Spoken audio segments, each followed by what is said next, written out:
Super.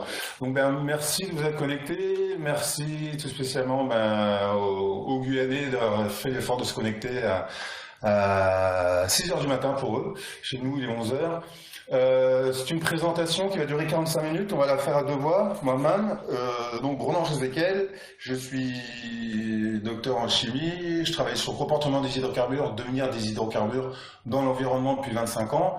On continue à apprendre sur le sujet et on fait des études, des expérimentations, plein de choses sur ce sujet-là pour mieux comprendre le devenir des hydrocarbures et savoir que faire en cas de pollution. Et ensuite, donc je vais présenter un peu le plan de cet exposé et ensuite je passerai la parole à Philippe Cuny, mon collègue de Marseille, qui se présentera également. Donc le sujet aujourd'hui, c'est de parler et c'est de faire un peu la restitution des travaux qui ont été entrepris sur la thématique du comportement, du devenir et de l'impact des hydrocarbures sur le littoral guyanais. Donc dans un premier temps, Philippe vous présentera un peu le contexte de l'étude. Ensuite, j'enchaînerai sur les résultats du projet qui concernait le comportement du nappe d'hydrocarbures en mer. Ensuite, je passerai au projet qui était dédié à l'étude du devenir et de l'impact sur les communautés microbiennes de l'hydrocarbure dans les eaux turbides. Ensuite, je conclurai, dresserai quelques perspectives et vous aurez 15 minutes en fin de présentation pour poser vos questions. Donc, je passe la main tout de suite à Philippe. C'est bon. Bonjour à toutes et à tous. Donc, Philippe Cuny, donc, je suis professeur à Aix-Marseille Université. Je travaille à l'Institut méditerranéen d'océanologie et je travaille depuis plus de 20 ans aussi sur des questions de dynamique des contaminants en mer, particulièrement des hydrocarbures, avec un volet qui est centré sur l'écologie microbienne, sur les organismes qui, on le sait, sont des acteurs importants aussi de l'évolution de la dynamique des contaminants organiques, et particulièrement des hydrocarbures. Alors, le contexte de l'étude, c'est celui de la vulnérabilité des côtes guyanaises au déversement de produits pétroliers. C'est une problématique qui est apparue notamment et qui était très forte dans les années en 2011-2012, lorsqu'il y avait des forages au large des côtes de la Guyane, et ça a suscité beaucoup d'inquiétudes, en local à la fois beaucoup d'espoir et beaucoup d'inquiétudes, par rapport à un risque que pourrait avoir donc un problème sur une exploitation future potentielle en Guyane. Or, en fait, il s'avère que le risque de pollution par les hydrocarbures n'est pas qu'une problématique future liée à l'exploitation du pétrole ou au transit de produits pétroliers dans les eaux françaises. En réalité, si on regarde un petit peu les zones d'exploitation offshore brésiliennes, il y a toute une zone qui est très intéressante ici, qui est Foz do Amazonas, où on sait qu'il y a de nombreuses réserves de produits pétroliers qui, bien sûr, suscitent beaucoup d'intérêt et qui vont, comme on va le voir, poser un risque donc avéré si jamais il y a un accident. Alors, il faut savoir qu'il y a eu un moratoire pendant de nombreuses années et qu'à la fin de l'année dernière, en fait, Petrobras, qui est la principale compagnie pétrolière brésilienne, a repris effectivement les forages dans cette région. Et si on croise ça avec les spécificités du littoral guyanais, alors le littoral guyanais est concerné par un fort courant qui est d'abord, alors c'est le courant nord brésilien, vous voyez ici, donc en flèche blanche, qui vient lécher donc les côtes effectivement guyanaises et va effectivement, alors se transforme ensuite dans le courant des Guyanes et va jusqu'à l'Orénoque au Venezuela. Donc ce courant qui est très important va charrier une quantité très importante de sédiments provenant de l'Amazone, ce qui se traduit par des eaux très turbides le long du littoral. Donc, vous voyez ici la turbidité avec les couleurs en ton rouge qui matérialisent de fortes turbidités. Et alors, cette turbidité, donc c'est une forte charge en particules avec l'existence de bancs de vase qui vont se déposer, c'est-à-dire qu'il y a des phases en fait de dépôt. Donc, on a des bancs de vase mobiles qui vont se déplacer le long des côtes, de l'ordre de quelques kilomètres par an, avec une alternance de phases d'accrétion et d'érosion. Donc, c'est un littoral tout à fait particulier. Alors, on peut aussi mentionner donc ce fort courant, on comprend bien. La question, c'est que si on a une exploitation pétrolière dans la région frontalière, est-ce que ces pétroles, ces hydrocarbures ne viendraient pas aussi donc contaminer les côtes guyanaises et du Suriname? Alors, en sachant ici que vous voyez le sens de la houle qui peut rabattre aussi donc ces nappes de pétrole si jamais donc une nappe de pétrole devait avoir lieu. Alors ici, vous allez pouvoir le voir matérialisé, donc il va s'agir d'une simulation qui a été réalisée avec les données météo de 2017 et de courantologie, issues d'un modèle Mercator, avec des données de vent qui proviennent du modèle Météo France.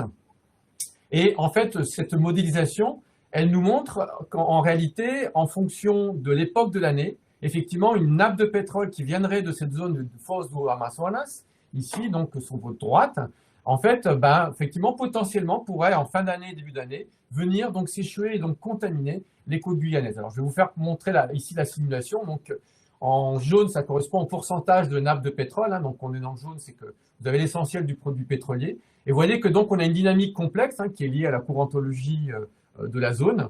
Et donc, selon l'époque de l'année, encore une fois, on aura ou pas un risque de contamination.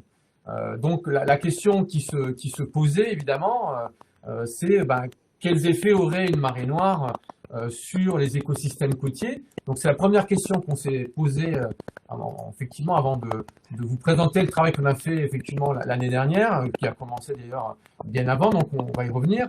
Donc, en fait, la question, c'était, si on regarde les spécificités du littoral guyanais, alors, outre cette turbidité et cette bande de vase, c'est que c'est un littoral qui est dominé par les mangroves, qui couvre à peu près 80% donc, du littoral, et qui, en fait, alors il y a toute une partie dynamique aussi de ces mangroves qui est liée à la dynamique elle-même des bancs de vase qui font partie donc des particularités du littoral. Et ce qui se passe, c'est que, donc c'est la séquence, vous allez pouvoir ici en bas à droite, enfin en bas à gauche, pardon, donc vous avez la séquence, donc un banc de vase qui se dépose, donc on a un dépôt, et très rapidement, en fait, il va être colonisé par des palétuviers, par des propagules de palétuviers, qui vont générer assez rapidement, parce qu'il y a un taux de croissance tout à fait spectaculaire, ici une jeune mangrove, donc à peu près 2 ans après, vous avez, lorsque le banc de base s'est déposé, vous allez avoir déjà une forêt avec des arbres relativement grands qui peuvent continuer à évoluer et à se développer, jusqu'à temps qu'une phase érosive, donc je parle ici des mangroves spécifiquement côtières, une phase érosive vienne détruire donc ces mangroves.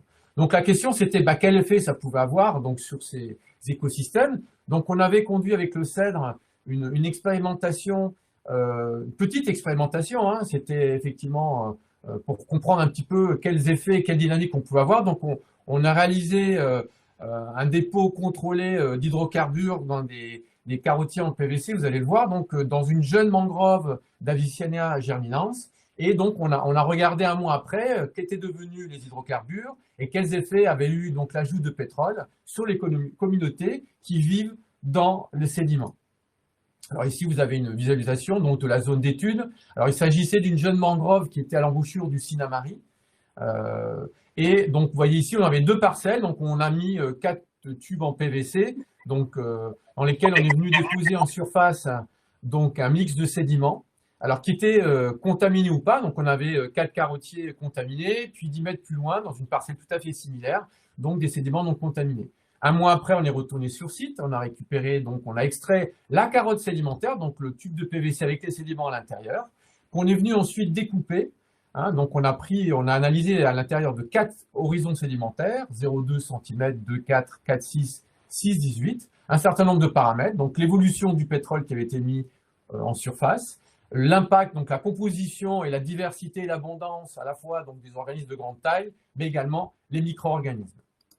Alors, si on regarde les résultats qu'on avait obtenus au cours de cette étude, en fait, on a pu démontrer qu'un mois après, on avait eu une dégradation importante donc des hydrocarbures, à peu près 90% des fractions aliphatiques et aromatiques. Alors, ce que vous voyez ici, donc cette signature-là, c'est la signature moléculaire, donc c'est un chromatogramme typique donc de la signature moléculaire du pétrole qui a été déposé. Et vous voyez, un mois après, donc on retrouve cette signature, mais fortement atténuée, alors en surface, lieu d'introduction, mais également à 2-4 cm.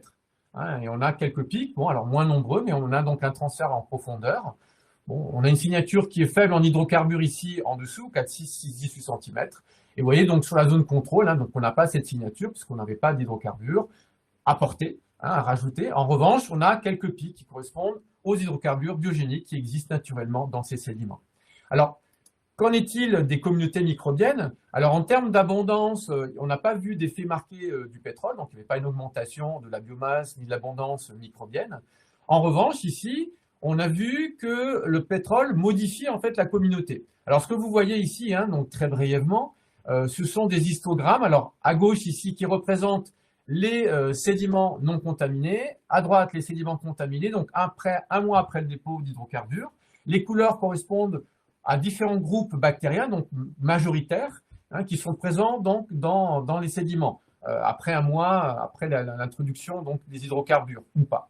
Et ce qui est intéressant, donc alors ici, c'est que on observe donc une évolution effectivement des couleurs, hein, donc c'est-à-dire des groupes majoritaires qui constituent ces sédiments dans les sédiments contaminés. Alors ici, cette colonne représente en fait les changements significatifs qui ont eu lieu ou pas des différentes familles qui sont identifiées. Donc quand c'est en rouge, ça veut dire qu'il y en a davantage lorsqu'on a rajouté du pétrole. Quand c'est en bleu, c'est qu'il y en a moins après donc rajout du pétrole. Donc il y a certains groupes effectivement qui diminuent en abondance. Par contre, il y a d'autres groupes qui augmentent en abondance, et notamment des groupes qui sont connus, bien connus dans la littérature, hein, pour dégrader, être capables de dégrader des hydrocarbures, et donc qui sans doute ont contribué à cette atténuation remarquable donc, des hydrocarbures après un mois, donc après l'introduction des hydrocarbures. Alors en revanche, si on regarde l'impact sur les communautés d'organismes de plus grande taille, eh bien, là on a eu un impact aussi très marqué, mais très marqué déjà sur le nombre d'individus que vous avez donc dans les sédiments. Donc ici, toujours dans les différents horizons sédimentaires, hein, donc de surface jusqu'aux horizons plus profonds. En vert, ce sont les carottes qui n'avaient pas reçu d'hydrocarbures, et en rouge, ce sont les carottes qui ont reçu d'hydrocarbures. Et là, c'est très frappant, hein, donc on a une diminution très très marquée qui est aussi de l'ordre de 90%. Ici, du nombre d'individus, notamment dans les deux premiers horizons sédimentaires, donc qui sont liés spécifiquement aux hydrocarbures. Par ailleurs, je ne vous montrerai pas ici en détail, simplement en conclusion, on a aussi un impact sur la structure, c'est-à-dire sur le type d'organisme qui subsiste dans ces sédiments, avec des espèces donc polluosensibles, donc qui disparaissent après l'ajout du pétrole, et d'autres au contraire qui ont résisté. Alors il y en a moins, mais elles sont pas. Donc il y a moins d'organismes, il y a quelques communautés qui s'en sortent, hein, telles que les foraminifères et des larves d'insectes. Donc après cette expérimentation, donc on s'est dit bon c'est intéressant, hein, c'est des résultats tout à fait intéressants et remarquables, mais on voulait comprendre quel type d'hydrocarbures arriverait. Est-ce que les hydrocarbures arriveraient dans les mangroves? Parce qu'après tout, il y a cette bande à peu près 10 km de large, hein, avec d'eau extrêmement turbide. On se demandait comment se comporterait une nappe de pétrole, et c'est ce qui a suscité donc notre demande donc pour réaliser une nouvelle expérimentation, cette fois-ci de simulation de devenir de nappe, dont va vous parler tout de suite Ronan, d'un point de vue donc du dispositif et de la dynamique des hydrocarbures, et je reviendrai donc sur les résultats donc de microbiologie. Mais je voudrais d'abord, avant de céder de nouveau la parole à Ronan, remercier donc tous nos financeurs, et un énorme merci notamment à la base navale hein, de Dégrade des Cannes pour leur accueil, qui ont permis vraiment donc de la réalisation de ces études. Voilà, Ronan, donc je te cède de nouveau la parole. Donc suite à cette expérimentation PRISM, ce que disait Philippe, c'est on s'est vraiment posé la question. L'expérimentation PRISM, on a pris l'hydrocarbure, on l'a mélangé à du sédiment, on l'a appliqué à la surface de la vase. Et on s'est posé la question, mais sous quelle forme va arriver la nappe? On a un milieu qui est quand même spécifique, avec des masses d'eau très turbides. Aurons-nous une nappe compacte qui va venir s'échouer sur le littoral, ou aurons-nous une masse d'eau contaminée avec des micro-gouttelettes d'hydrocarbures en suspension? Et afin d'y répondre, on a essayé au CED, ça date un peu, hein, en mars 2018, de faire une expérimentation en laboratoire où on a travaillé avec des récipients dans lesquels on a recréé les gradients de turbidité qu'on peut rencontrer au large de la Guyane. Donc on avait une eau limpide et ensuite on a augmenté les concentrations en matière en suspension jusqu'à 12 grammes par litre, ce qui est quand même assez énorme. Et sur chacun de ces récipients, on a une photo ici sur la droite, on a déversé un hydrocarbure. Là pour le coup on a travaillé sur un brut brésilien dont on avait un échantillon ici dans notre oléothèque au CEDRE. Et ici, vous avez des photos de dispositifs expérimental, hein, donc c'est quelque chose d'assez simple, mais bon, ça donne quand même une information. On est à une température de 25 degrés. Vous avez le T0, déversement d'hydrocarbures à la surface, et on voit une nappe qu'ils auraient créée à la surface de chacun des béchers. Et après 14 jours d'agitation, donc c'est uniquement une rotation de l'eau, on voit qu'on a moins d'hydrocarbures. Visuellement, on observe moins d'hydrocarbures à la surface de l'eau.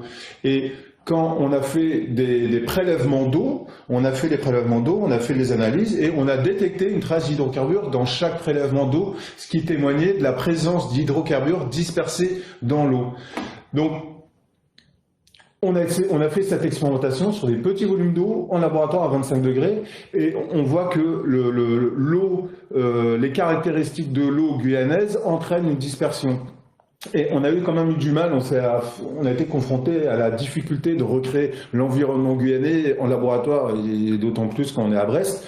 On voulait passer à échelle pilote, notamment en utilisant ce qu'on appelle le polydrome, c'est un canal d'essai chez nous dans lequel on fait des expérimentations à échelle pilote, et qui nécessite d'avoir 7 mètres cubes d'eau de mer. Et 7 mètres cubes d'eau de mer guyanaise, c'était relativement problématique de la transporter jusqu'ici, d'où la décision de se rendre sur place et d'aller faire une expérimentation directement sur le site. Cette expérimentation s'est tenue au large de Kourou, sur l'île Royale, qui fait partie de l'archipel des îles du Salut. Donc pour la petite histoire, l'île Royale, c'est l'île sur laquelle était localisé à l'époque le bagne français.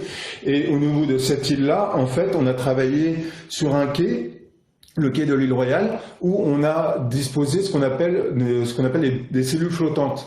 Ce dispositif de cellules flottantes, c'est quelque chose qui est utilisé à Brest, dans la rade de Brest. Nous l'utilisons pour étudier le comportement sur court terme d'un hydrocarbure ou d'un produit chimique. Donc c'est un dispositif expérimental qu'on a également exporté aux Svalbard et maintenant on l'a exporté en Guyane. Ce dispositif expérimental permet de confiner une surface et également la colonne. Donc on confine la surface de l'eau et également la colonne d'eau pour éviter qu'on perde le polluant directement dans la colonne d'eau. Donc à l'île Royale, le but de cette expérimentation était d'évaluer le comportement à court terme de la nappe d'hydrocarbures, donc sur une semaine, et au bout d'une semaine de récupérer cet hydrocarbure et de faire la deuxième phase du projet dont je vous parlerai juste après.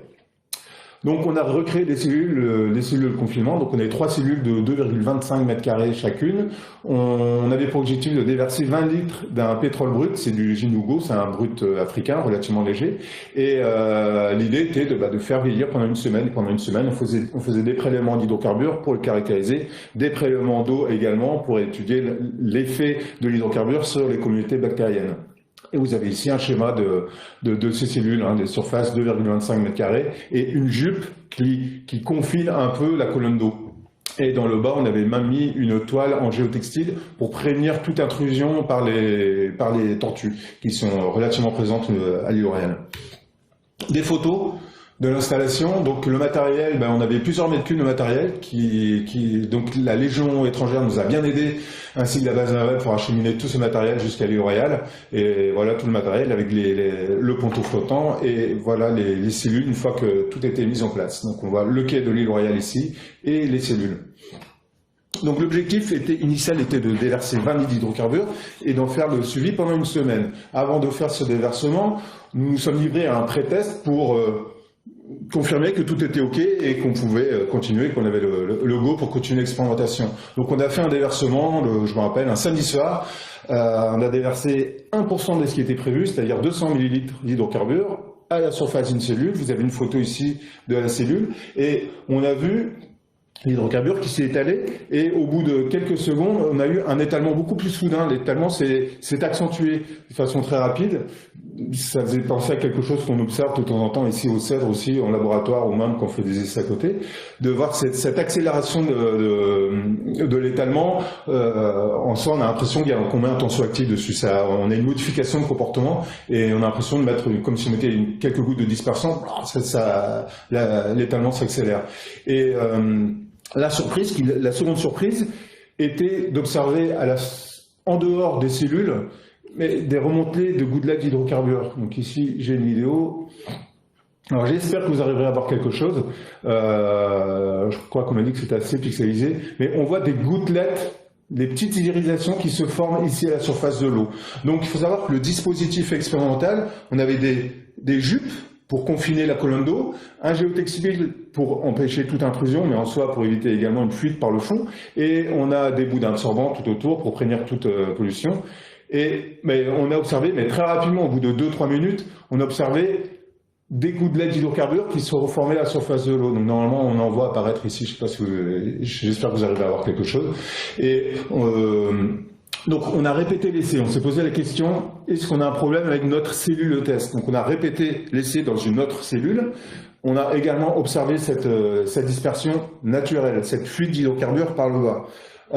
On a répété ensuite cet essai avec le même hydrocarbure, mais pré-vieilli. L'hydrocarbure qu'on avait vieilli au laboratoire chez nous, au cèdre avant, on l'a évaporé au maximum. C'est-à-dire qu'on a simulé une évaporation maximale avec pour objectif d'avoir une viscosité du produit qui effectivement avait augmenté. Et dans les faits, on peut se dire qu'un produit qui est plus visqueux aura moins tendance à se disperser naturellement. Et avec ce produit vieilli, on a de nouveau observé cette dispersion naturelle. Ici, vous avez des photographies des jupes qui étaient utilisées pour confiner la colonne d'eau, et on voit qu'elles sont mouchetées en fait d'hydrocarbures, ce qui témoigne de la présence dans l'eau de micro-gouttelettes qui sont allées d'une part se coller sur les parois et également se remonter en surface. Donc suite à cette observation, il a été décidé d'arrêter l'expérimentation. On était en zone naturelle protégée. Il était hors de question d'avoir une fuite d'hydrocarbures et de repeindre tout le quai L'Île Royale et quand même le littoral à proximité. Donc on a arrêté l'expérimentation. Nous sommes quand même livrés à des petits essais en bouteille, et notamment ici, vous voyez une photo qui a été faite d'une bouteille. On a pris de l'eau, un petit peu d'hydrocarbures, on a agité, c'était pas un mixeur, on a fourni une légère agitation uniquement pour voir comment ça se comportait, et on voyait tout de suite ce chapelet de gouttelettes qui se forment, qui restent en suspension dans l'eau. Même dès lors qu'on a stoppé l'agitation de l'eau, ces micro-gouttelettes restent en suspension, et ça c'est quelque chose qui est assez différent de ce qu'on a pu observer ici à Brest avec le même produit. Parce qu'il faut savoir que ce produit-là, cet hydrocarbure, nous l'avons également testé au cèdre, dans le polydrome, à 25 degrés. Et nous n'avions pas observé de dispersion naturelle. Donc, on pourrait se dire c'est l'effet température qui abaisse la viscosité, qui facilite sa dispersion naturelle. Non, parce que en Guyane, on l'observe à une température de 29 degrés, et au cèdre, on était à 25, un peu plus de 25 même, et on n'a rien observé. Donc ce n'est pas la température qui, a priori, joue sur le comportement du produit. On est plus sur l'effet de la présence de matière en suspension, donc on est dans les eaux turbides, même si à l'île Royale, on est en eau claire, mais ça reste quand même une eau relativement turbide par rapport à ce qu'on peut avoir sur les plages, notamment en Bretagne. Donc, serait-ce la présence de matière en suspension qui agit en tant que lest sur les gouttelettes d'hydrocarbures pour empêcher pour augmenter cette dispersion naturelle, ou alors, autre hypothèse, sur les concentrations élevées en tensioactifs naturels générées par les communautés bactériennes qui sont abondantes dans les eaux guyanaises. Les eaux guyanaises ont cette particularité d'avoir des communautés bactériennes relativement importantes. Et les bactéries, en se développant, en fait, produisent des tensioactifs. Et les tensioactifs, c'est le principe actif des dispersants. Donc, on se pose la question de la présence de ces tensioactifs naturels qui expliquerait cette dispersion naturelle. La première expérimentation a été faite à l'île Royale. Nous avons eu des conclusions, nous avons fait des observations. La seconde expérimentation, elle, se situait sur la base navale de Dégradé-Cannes. Et l'objectif de cette expérimentation était d'étudier le comportement de la nappe d'hydrocarbures qui se rapproche du littoral guyanais. Et donc, comme le présentait Philippe juste avant, le littoral guyanais est caractérisé par des concentrations de matière en suspension, par des eaux turbides, mais à des gradients de turbidité, des niveaux de turbidité qui varient d'un site à un autre. Donc, pour simuler l'environnement guyanais dans un dispositif expérimental, il nous fallait prélever différentes eaux à différentes localisations, différentes positions au large de la Guyane. Donc, ces prélèvements ont été faits sur une ligne qui relie en fait les îles du Salut à Kourou, et nous avons fait des prélèvements directement sur zone. Et pour mesurer la turbidité, nous avions embarqué avec nous sur le pneumatique, on avait embarqué un turbidimètre et qui nous permettait de relever la turbidité à différents endroits. Et ça nous a permis de prendre 4 eaux qui présentaient des turbidités différentes, mais qui étaient représentatives de ce qu'on pouvait avoir le jour où nous étions, qui étaient représentatives de ce qu'on pouvait avoir naturellement au large de la Guyane. Donc on a ce qu'on appelle MES 0, donc MES pour matière en suspension, MES 0, MES 1, MES 2, MES 3, et au niveau des concentrations en particules dans l'eau, on est entre 10 mg par litre et 1,1 g par litre. Alors ce qui est intéressant, c'est de regarder la salinité également qui varie, 30,9 ici au niveau des îles du Salut, et plus on se rapproche du littoral, en fait dès qu'on s'est rapproché du littoral, on est descendu tout de suite au moment de cette mission-là, il pleuvait beaucoup, on voit qu'on a des cirés, c'est pas pour se protéger des vagues, en fait c'est parce qu'il pleuvait quasiment continu. Et on a un apport d'eau douce qui était très conséquent pendant cette période-là et qui explique en fait cette baisse de salinité au large de la Guyane. Et l'expérimentation a été faite avec le même pétrole brut que celui qui avait été utilisé sur l'île Royale, à savoir du Ginugo brut. Le dispositif expérimental, donc c'est ce qu'on appelle, c'est ce qu'on a nommé le banc littoral. C'est un dispositif expérimental que nous avons ici au Cèdre et que nous avons rapatrié jusqu'en Guyane. C'est une table oscillante, donc qui est reliée à un verre pneumatique, sur laquelle on a 12 aquariums. Et dans chaque aquarium, en fait, on simule une portion de littoral. Donc on a différentes conditions expérimentales qui sont recréées au sein de chaque aquarium. Donc les paramètres expérimentaux, enfin la matrice expérimentale, hydrocarbures, donc dans la moitié des hydrocarbures, dans la moitié des bacs, nous n'avons pas d'hydrocarbures, dans l'autre moitié, on a une présence d'hydrocarbures. Pourquoi mettre des bacs sans hydrocarbures? C'est pour montrer l'effet de l'hydrocarbure sur les communautés bactériennes. Il nous faut les deux conditions pour pouvoir comparer avec sans hydrocarbures. Ensuite, nous avons fait varier la concentration en matière en suspension, donc MES 0, 1, 2, 3, MES 0, 1, 2, 3, et nous avons également rajouté une condition dispersion. L'idée étant de voir quelle est l'efficacité d'une dispersion chimique sur ce milieu-là fortement turbide. Et donc on a rajouté ces conditions avec dispersant, sans dispersant, avec hydrocarbures, sans hydrocarbures, ce qui nous a fait 12 bacs. Et pendant un peu plus de 20 jours, ces bacs ont été maintenus en agitation constante dès lors que cette expérimentation a été lancée. Donc elle était hébergée sur la base navale de Dégardé-Cannes. Dès lors que cette expérimentation a été lancée, au moins une personne de notre équipe passait chaque jour pour faire des relevés de température, salinité, oxygène, pH et maintien en suspension afin de s'assurer que le dispositif et l'eau au sein des dispositifs était représenté quelque chose on continue à avoir des conditions qui étaient représentatives de ce qu'on pourrait retrouver dehors, notamment en termes de température, de salinité. On avait peur d'avoir une évaporation de l'eau, en fait, et du coup, augmentation de salinité. On avait un milieu qui était complètement modifié, qui n'avait plus rien à voir avec le milieu naturel. Une vidéo qui montre les bacs. Donc, on a une agitation constante. Ici, ce sont des bacs avec hydrocarbures, quelques jours après l'expérimentation. Des vidéos, on en a des tonnes.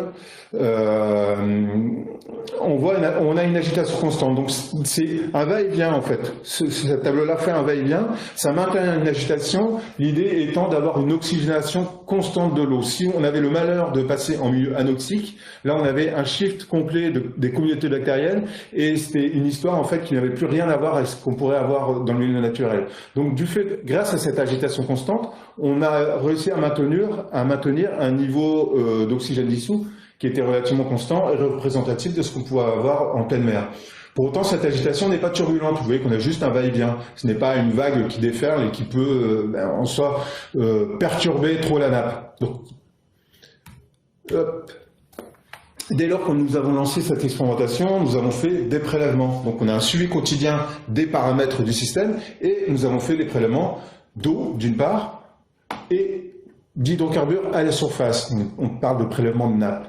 Donc les prélèvements d'eau, dans les échantillons d'eau, nous avons évalué la quantité d'hydrocarbures qui était présente sous forme dispersée dans l'eau. Nous avons également analysé les N-alcanes et les HAP. Ce sont des composés chimiques présents dans l'hydrocarbure dont les distributions nous donnent des informations sur le niveau de dégradation de l'hydrocarbure. Hydrocarbures totaux, c'est pour savoir la présence, la quantité d'hydrocarbures qu'on a dans l'eau, et N-alcane, HAP, c'est pour savoir si cet hydrocarbure est dégradé, oui ou non. Et enfin, donc les HAP désignent, j'ai perdu ma souris, les HAP, ce sont des hydrocarbures aromatiques polycycliques. Et enfin, il y avait toute une phase d'échantillonnage qui concernait les analyses microbiologiques dont Philippe vous parlera après. Ça concernait la biomasse moléculaire microbienne, la taille des populations et l'identification des communautés microbiennes. Et dans l'hydrocarbure de surface, on a fait un prélèvement d'hydrocarbures pour doser les alcanes et les HAP, pour voir évaluer le niveau de dégradation de la nappe en surface de l'eau. Les résultats. Suivi de la concentration d'hydrocarbures dans l'eau. Donc là, c'est un prélèvement d'eau. Ici, vous avez en abscisse les différentes conditions. Donc on est ça concerne des conditions sans dispersant, celle-ci. Donc on est en MES 0, MES 1, MES 2, MES 3. Donc concentration croissante en matière en suspension. Et en ordonnée, on a les concentrations en hydrocarbures. Donc on voit qu'à 2 jours après avoir initié l'expérimentation, on détecte de l'hydrocarbure dans l'ensemble des bacs.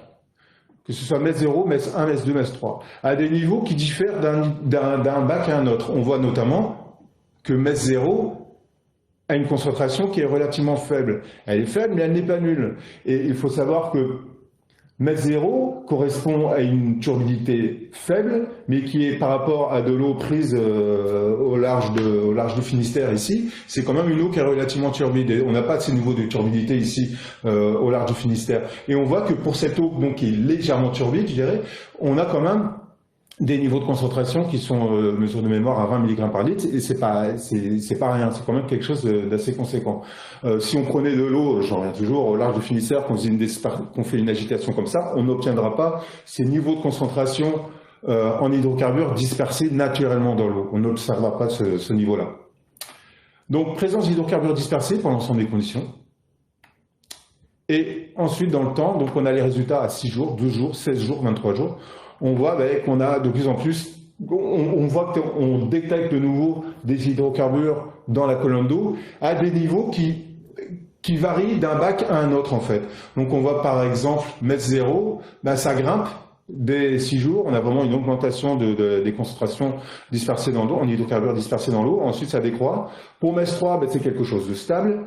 MES 1, quelque chose de relativement stable, ça chute pour le dernier temps. Et MES 2, c'est stable pendant la première semaine, on a une augmentation et ça chute ensuite. Donc on a une évolution des concentrations en hydrocarbures dispersés qui varient d'un bac à un autre et il est difficile d'observer une tendance. L'information première, la plus importante, c'est par contre qu'on détecte des hydrocarbures qui sont présents dans la colonne d'eau. Tout l'hydrocarbure n'est pas uniquement présent sous la forme d'une nappe de surface. Et ici, sont les résultats qui concernent les bacs avec dispersant, avec et sans dispersant. Donc, MES 0 sans dispersant, MES 0 avec dispersant, MES 3 sans dispersant, MES 3 avec dispersant.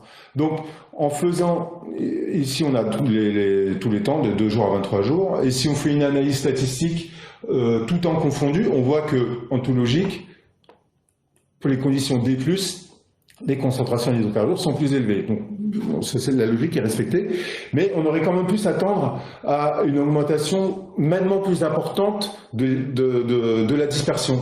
Et une explication réside en fait dans le montage expérimental qui, certes, crée une agitation, mais elle n'est pas suffisamment turbulente. On a vu en déversant de dispersion, on voyait bien la dispersion, le trouble blanc caractéristique qui se forme dans l'eau, mais pour autant, on a observé la dispersion tout de suite après l'application de dispersant, et dès le lendemain, sur le lendemain, la nappe est revenue en surface, et on voyait en fait qu'on n'avait pas, l'agitation n'est pas suffisamment turbulente pour favoriser sa dispersion-là.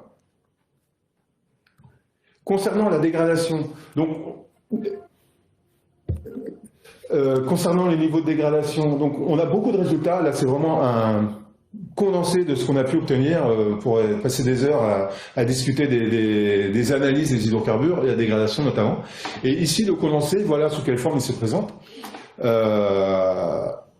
a les conditions, donc MES 0, MES 1, MES 2, MES 3, avec son dispersant. Et ici, les pourcentages de pertes en N-alcane et HAP. Donc, plus il y a de pertes, plus l'hydrocarbure est dispersé. En gris, ça concerne la nappe d'hydrocarbures. En bleu, ça concerne l'hydrocarbure dispersé. Donc, en gris, on voit qu'on est entre 50% de pertes et 35% de pertes. En bleu, l'hydrocarbure dispersé, donc sous forme de micro-gouttelettes dans l'eau, on est aux alentours de 70-80%. Quand on fait une analyse fine des composés chimiques présents dans l'hydrocarbure, en fait, on s'aperçoit que la nappe d'hydrocarbure est dégradée, certes, à un niveau entre 35 et 50%, et elle est dégradée uniquement par phénomène d'évaporation et de dissolution. Donc, certains composés chimiques qui passent de la nappe vers l'atmosphère. Donc, la dégradation, c'est une dégradation naturelle qui est liée à l'évaporation ou la dissolution. Par contre, quand on fait l'analyse de l'hydrocarbure dispersé, on voit qu'on a l'évaporation, des solutions également, et également beaucoup de biodégradation.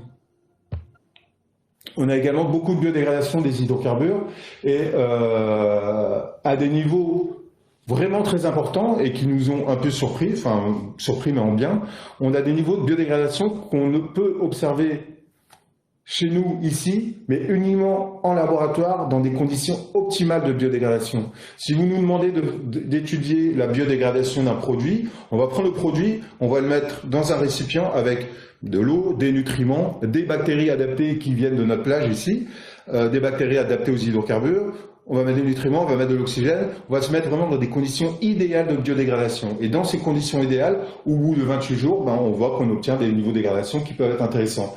Et ici, en l'espace de 20 jours, nous obtenons les mêmes niveaux de biodégradation dans des conditions qui sont naturelles, que nous n'avons pas favorisées. On n'a rien ajouté, on n'a pas rajouté de bactéries, on n'a pas rajouté de nutriments. C'est quelque chose de naturel. Et donc ça, en ça, c'est relativement positif. Ça montre que l'environnement guyanais présente une prédisposition à la biodégradation des hydrocarbures. Et là, je vais passer la parole à mon collègue. Je te rends la main, Philippe. Oui, merci Renan. Donc, effectivement, alors, qu'en est-il de ce potentiel? Est-ce que nous, on a réussi d'un point de vue de la microbiologie à l'identifier? Donc, déjà, alors rapidement, hein, donc les analyses microbiologiques ont été effectuées dans l'eau exclusivement, donc dans les différents bacs et aux différents temps. Donc, alors, le départ, l'analyse consiste à filtrer un échantillon d'eau.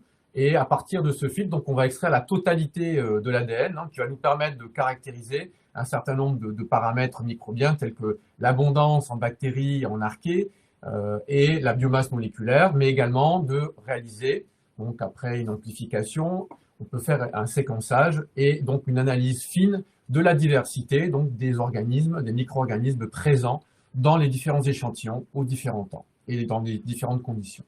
Alors, si on regarde les effets hein, de l'ajout du pétrole sur les biomasses et les abondances, ben finalement, un petit peu comme dans les sédiments de l'expérimentation PRISM, donc au niveau du Sinnamary, on n'a pas d'effet vraiment significatif. Alors on observe toutefois une tendance à une diminution, notamment après 6 jours, mais qui n'est significative que dans un bac. Hein, donc ici, alors je vous présente dans un bac et dans une condition donc, qui était MES 3.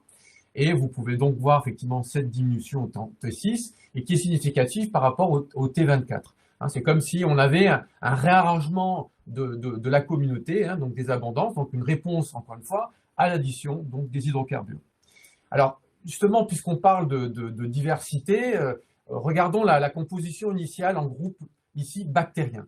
Vous avez à gauche ici donc MES 0, à droite MES 1, 2, 3. Et les différentes couleurs, comme tout à l'heure hein, dans les histogrammes, représentent les principales familles, donc et les différentes familles. Donc chaque couleur, une famille d'organismes. Et ce qui est très intéressant, c'est que les communautés microbiennes, elles sont différentes dans les eaux du large, donc prélevées aux îles du Salut, avec celles qui ont été prélevées dans la zone turbide.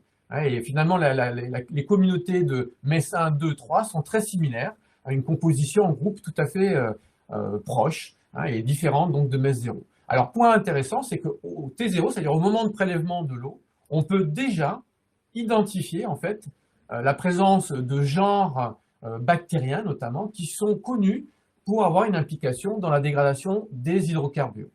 Par ailleurs, on observe qu'on a une abondance bactérienne et en archée qui est beaucoup plus importante dans les eaux turbides, hein, ce qui est assez logique puisque les particules hein, vont être un support aussi pour le développement bactérien.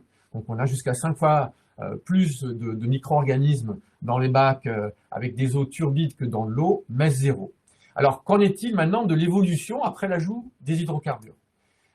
Bon, alors, les effets du pétrole sur la diversité, donc ici, sur la richesse en fait, des variants génétiques observés, hein, donc sont représentés ici donc, pour les différentes turbidités, donc de MES 0 à MES 3. Et ce que l'on peut voir, donc ici, dans cette petite boîte, hein, les box plots, ici, qui représentent donc, le trait médian, ici, c'est la médiane, justement, hein, des valeurs, et les différentes couleurs des points correspondent aux différents temps d'échantillonnage. En fait, on observe un effet, mais uniquement dans MES 0. Donc, on a une augmentation significative de la diversité, donc on a un effet d'enrichissement en espèces lorsqu'on rajoute du pétrole dans le MS0. Pour les autres conditions, donc dans les eaux turbides, on n'observe pas d'effet significatif, hein, donc la richesse reste la même. En revanche, si on regarde, et je ne détaillerai pas les résultats hein, ici, je vous montrerai un exemple dans quelques instants, en fait, on a, au cours du temps, on observe dans les différentes conditions, dans les différents bacs, le développement de groupes connus pour contenir des souches bactériennes qui dégradent des hydrocarbures. Alors, il y a effectivement, un peu comme pour les hydrocarbures, hein, on a des patterns un peu complexes d'évolution de la dynamique temporelle. Mais ce que l'on peut détacher, néanmoins, hein, c'est l'apparition et le développement de ces groupes, alors, qui vont être différents en fonction des conditions, en fonction des turbidités. Alors ici, juste rapidement, un peu le même principe, juste pour illustrer un petit peu cette dynamique complexe et cette évolution. Vous avez en haut, aux différents temps, 0, 2, 6, 12, 24 jours, les bacs qui n'avaient pas reçu de pétrole, donc c'est l'évolution naturelle des communautés dans le dispositif expérimental.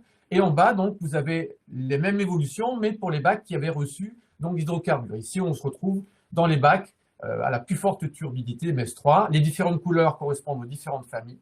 Et de la même manière, hein, on peut voir hein, donc des différences, hein, c'est-à-dire que les couleurs ne sont pas les mêmes, les distributions ne sont pas les mêmes. Donc le pétrole a bien un effet sur la composition donc, relative des différentes espèces contenues dans les eaux de ces bacs. Alors pour résumer ici, vous voyez qu'en fonction donc, des bacs, on aura certains groupes, hein, certains notamment genres, qui sont connus dans la littérature, d'autres, le rôle reste à déterminer d'un point de vue de l'écologie, hein, tel que celui que je pointe avec la souris ici, mais en fait les autres sont connus hein, pour dégrader d'hydrocarbures. Donc c'est quelque chose de tout à fait intéressant. Donc si je fais un résumé des résultats de la microbiologie, il existe naturellement dans les eaux guyanaises, dans l'eau et dans les particules, une communauté microbienne qui semble adapter à l'utilisation des hydrocarbures. Hein. Il faut bien sûr aller plus loin dans la vérification de ces résultats, mais on a ces genres qui sont connus et ils se développent au cours du temps. Donc, et ces groupes-là sont connus pour dégrader à la fois des composés aliphatiques et polyaromatiques et pourraient donc expliquer les dégradations observées dans les bacs. Par ailleurs, il convient de souligner que par rapport aux hypothèses de la dispersion des hydrocarbures, nombreux de ces genres donc, ont des représentants qui sont capables de produire des biosurfactants hein, et pour d'ailleurs utiliser des produits de type lipidique, de type hydrocarbures non solubles, justement, ils produisent des biosurfactants. Donc, l'effet de la contamination, elle est peu marquée en ce qui concerne les biomasses microbiennes et les abondances bactériennes, hein, globalement. Il y a un impact significatif sur la diversité, mais uniquement dans le bac non turbide, donc MS0. Et par contre, il y a un effet bien marqué hein, sur la structure des communautés bactériennes et archéennes et la dynamique de réponse au cours du temps. Donc ça, c'est un point tout à fait original, hein, c'est-à-dire cette prévalence de groupes comme ça, connus pour dégrader des hydrocarbures, c'est quelque chose qui n'avait pas été observé jusqu'à présent dans d'autres systèmes côtiers. Donc c'est quelque chose qui conviendra de continuer, bien sûr, à étudier hein, et donc à valoriser à travers les résultats. Et comme le disait Ronan, on a de nombreux résultats, donc on vous a fait ici une synthèse. Donc je passe maintenant pour les conclusions générales la parole à Ronan. Donc pour conclure au niveau de la chimie, donc pour revenir sur ce que disait Philippe, hein, on a vu des communautés bactériennes qui se sont développées, notamment des communautés bactériennes spécifiques aux hydrocarbures et qui ont tendance à produire des biosurfactants. Et donc ce qui expliquerait l'observation de la dispersion naturelle qu'on a vue sur l'île Royale in situ et également mesurée en ex situ lors de l'expérimentation en bac, même si les concentrations n'étaient pas énorme, on a quand même détecté cet hydrocarbure dispersé naturellement. Et ce phénomène de dispersion naturelle, nous avons également déjà observé au cèdre, mais avec des produits qui étaient différents et qui étaient liés à la nature même du produit. Donc on l'a observé ici chez nous, que ce soit avec du gasoil, du biodiesel, du lubrifiant, c'est un phénomène qu'on observe et qui se justifie du fait de la composition des produits. Nous l'avions également observé avec un brut d'exploration dans lequel il y avait des traces de surfactants et le produit déversé à la surface de l'eau lors d'un essai polydrome s'est dispersé très rapidement. Donc nous avions réussi à l'expliquer et c'était lié aux produits propres, pas à l'environnement. Concernant les cinétiques de dégradation naturelle, elles sont très importantes, surtout pour l'hydrocarbure dispersé. Donc on a ce phénomène de dispersion naturelle, mais pour autant la dégradation est très importante pour cet hydrocarbure-là. Donc ça c'est une bonne nouvelle et ça montre ce qu'on disait avant, c'est une prédisposition entre guillemets de l'environnement guyanais à une dégradation accélérée des hydrocarbures. Et cette dégradation est accélérée, mais est-elle également accentuée? Sera-t-elle plus aboutie que ce qu'on pourrait avoir ici en métropole du fait de ces communautés bactériennes abondantes? Est-ce que la dégradation ira plus loin? Est-ce que certains composés qui persistent, qui ont tendance à persister plus en métropole, seront moins persistants à proximité de la Guyane? Ça, on peut se poser la question. Conclusion opérationnelle et perspective pour le futur. Donc, concernant le comportement en mer, la dispersion naturelle, on l'a observé. Maintenant, ce serait de la confirmer, notamment avec, pourquoi pas, avec un brut brésilien, et de la quantifier. Là, nous l'avons quantifié dans des petits bacs. L'idéal serait de travailler avec un dispositif expérimental. Le test IFP que nous avons ici, c'est un dispositif qui a été développé pour mesurer l'efficacité des dispersants chimiques. Et avec ça, on peut vraiment voir la part de hydrocarbures qui passe dans la colonne d'eau de la part qui reste en surface. Donc, utiliser ce dispositif avec des eaux naturelles prises localement, ça pourrait être intéressant pour confirmer la dispersion et vraiment la quantifier et mettre en évidence savoir à quoi s'en tenir dès lors que nous aurions un déversement. Recherche et dosage de biosurfactants. Donc désolé, là j'ai tous mes flèches qui ont bougé et il manquait S à biosurfactants. Nous avons détecté une biodégradation, nous avons vu des communautés bactériennes dont on sait qu'elles produisent des biosurfactants, et le dernier point, ce serait d'aller chercher les biosurfactants. Nous n'avons pas pu le faire dans le cadre de ce projet-là, qui était déjà bien ambitieux et qui a nécessité beaucoup de travail. Nous n'avons pas eu le temps ni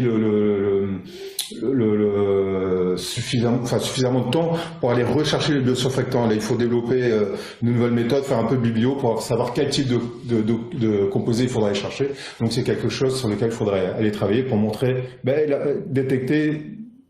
pouvoir aller détecter cette présence naturelle de biosurfactants. Ça expliquerait un peu toute l'histoire. Et donc les conséquences de cette dispersion naturelle, c'est que si demain nous avons une nappe d'hydrocarbures qui devait transiter au large de la Guyane, il ne suffit pas d'aller chercher la nappe en surface, mais il faudra également aller faire des prélèvements d'eau et regarder si dans l'eau on a des hydrocarbures sous forme de micro-gouttelettes. Pas uniquement les HAP sous forme dissoute, mais également une pollution sous forme de micro-gouttelettes qui serait complètement invisible de la surface, vu les niveaux de turbidité qu'on peut avoir sur place, mais pour autant qui serait présent. Et cette masse d'eau pourrait éventuellement aller s'échouer sur le littoral ou dans les estuaires au gré des marées. Concernant le comportement à terre, les questions qui restent en suspens, c'est quelle est la persistance des hydrocarbures qui seraient piégés dans la vase sous forme dispersée ou posée sur la vase. Et selon cette persistance, il faudrait peut-être réfléchir à l'adaptation des techniques de nettoyage. Devrons-nous aller récupérer, gratter la surface de la vase, ou l'environnement, du fait de cette spécificité de cette communauté bactérienne, en soi, va s'auto-nettoyer. Les cinétiques d'auto-nettoyage qu'on peut observer en métropole sont-elles les mêmes en Guyane? Donc ce serait quelque chose qui pourrait être intéressant à aller investiguer. Et enfin, de voir quel est l'impact sans deux LE, l'impact d'un hydrocarbure, non seulement sur les communautés microbiennes, mais également sur les communautés benthiques. On a pu voir ça à petite échelle au cours de l'essai Prisme, qu'on avait un impact sur la microfaune, méofaune, et en conditions réelles, ça peut donner quelque chose d'un peu plus gênant. Merci pour votre attention. Une nouvelle fois, merci pour votre soutien. Toutes les personnes qui ont été impliquées dans le cadre de ce projet-là. Donc, merci à Philippe et ses collègues du MIO. Merci à la Marine nationale, au CEPOL, à la base navale de Dégradé-Cannes. Un grand merci pour votre soutien. Sans vous, on serait toujours en train de porter les cubis flottants et en train d'essayer de faire notre montage expérimental. Au CNRS de Cayenne, qui nous ont bien aidés, et à Total Énergie également pour le soutien. Merci à tous. Si vous avez des questions, il nous reste il y a quelques minutes maintenant. Oui, bonjour, Mathieu Labatte, commandant de la base navale de Dégradé-Cannes. Merci pour cette restitution là pour nous qui nous intéresse beaucoup, bien évidemment. Vous m'entendez? Très bien. Alors, la restitution que j'ai trouvée bien sûr très intéressante. Et j'ai relevé notamment quelques petits points particuliers. Là, moi, il y a la dynamique des courants là, qui m'interpelle un peu, si je puis dire. Puisqu'on constate effectivement, suivant les saisons, on a une dynamique très différente. On constate, alors si j'ai bien lu la diapositive, avec notamment des gyres qui peuvent se former au large. Je pense qu'il est intéressant pour nous de mieux connaître cette dynamique, notamment si elle est saisonnière, afin de pouvoir peut-être mieux adapter des techniques éventuelles de récupération. Concernant la dispersion dans la colonne du gazoil, donc des hydrocarbures, donc qui est très rapide dans toute la colonne d'eau, je comprends du coup que nos techniques de récupération d'hydrocarbures avec des barrages ou des écrémeurs, enfin tout l'attirail qui existe, vont être rapidement peu efficaces pour récupérer une bonne partie de l'hydrocarbure, puisque celui-ci va se retrouver dans toute la colonne d'eau, je ne sais pas jusqu'à quelle profondeur, peut-être jusqu'au fond, très rapidement. C'est cela? Ben, ça reste encore à quantifier. On l'a observé, cette dispersion, elle n'a pas été totale. On n'a pas, parce que même en appliquant du dispersant, nous n'avons pas réussi à avoir une dispersion totale et d'avoir une disparition de la surface, de la nappe de surface en fait. Donc on a un transfert partiel, mais c'est ce que je mettais dans les perspectives, c'est qu'il faudrait le quantifier en fait ce transfert, savoir s'il ne concerne que moins 10%, 20%, 30%. Dans tous les cas, il y aura une nappe en surface qui restera. Avoir une dispersion totale de la nappe de surface serait quand même surprenant. Mais ce qui change un peu la donne par rapport à ce qu'on a vu, c'est que on a quand même une part qui passe dans la colonne d'eau. Et d'où une des recommandations qui est, en cas de pollution, se concentrer certes sur la nappe de surface, mais aussi d'aller voir en dessous, de faire des prélèvements très rapidement de la colonne d'eau pour voir si on a une présence d'hydrocarbures ou si on n'en a pas. Si on n'en a pas, on continue à travailler comme d'habitude. Et si on en a, il faut mettre quelque chose d'autre en place. Mais une dispersion à 100% serait quand même surprenante. Et puis par ailleurs, Renan, on pourrait ajouter qu'il y a l'aspect interaction avec les particules. Hein. Le dispositif n'était pas forcément le plus approprié, comme l'a dit Renan, par rapport à l'intensité du mélange turbulent qui pouvait se produire. Et donc, et surtout avec un vieillissement plus important, de savoir effectivement s'il n'y aurait pas un phénomène d'agrégation sur les particules et donc de transfert vers la zone sédimentaire. Avec le questionnement qu'on se pose aussi, c'est si jamais c'était piégé dans un banc de vase, à un moment donné, vu que c'est remobilisé quelques temps après, on pourrait avoir finalement un phénomène de pollution qui serait décalé dans le temps, du fait de la dynamique naturelle donc des bancs de vase. Donc ça va dépendre de beaucoup de facteurs finalement. Eh bien, merci beaucoup pour ces éléments. Merci à vous. Ah, puis je rajoute que je suis toujours preneur effectivement de la restitution en fin d'année. Enfin, moi, je ne serai plus là sur la base navale là, qui était proposée. Oui. Ronan, je te réponds. Je m'aperçois que je ne t'avais pas tellement répondu pour fixer la date. Je te réponds ce jour. Ok, mais je pensais faire une relance suite après le webinaire. Ça permettait de réactualiser justement. Très bien. En tout cas, je profite de cette question, encore une fois, vraiment, pour le professionnalisme de toute l'équipe de la base de Dégrade des Cannes et leur gentillesse, parce qu'on a vraiment fait cette expérimentation dans de très bonnes conditions grâce à vous. Écoute, merci. En tout cas, c'est un plaisir pour nous de vous recevoir. Y a-t-il d'autres questions? Merci à tous.